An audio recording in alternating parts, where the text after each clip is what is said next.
Եվ ուզում եմ մենք գնահատենք, թե հենց այսօր փետրվարի 10-ին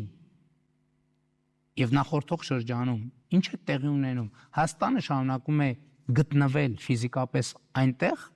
որտեղ գտնվել է միշտ, բայց Հայաստանը մեր աչքի առաջ եւ մեր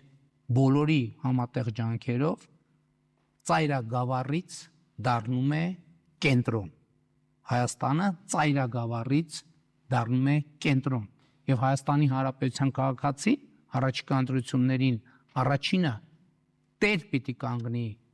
իր ջանքերով, իր զրկանքներով եւ կորուստներով ձեռք բերված խաղաղությունը եւ ելի ուզում եմ իմ խոնարհումը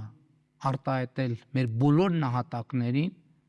եւ ծնկի եմ գալիս նրանց առաջ եւ խոնարհվում եմ մեր բոլոր զոհերի, բոլոր ընտանիքների առաջ եւ Հայաստանի Հանրապետության քաղաքացին պետքա տեր կանգնի այս խաղաղությանը եւ Հայաստանի Հանրապետության քաղաքացին պետքա տեր կանգնի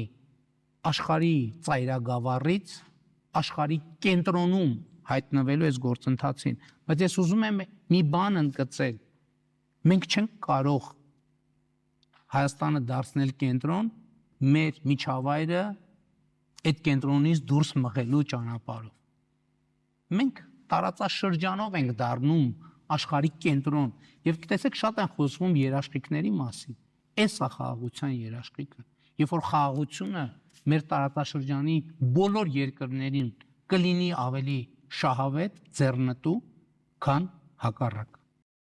Չմոռանաք հավանել տեսանյութը եւ բաժանորդագրվել Civic AM-ի YouTube-յան էջին։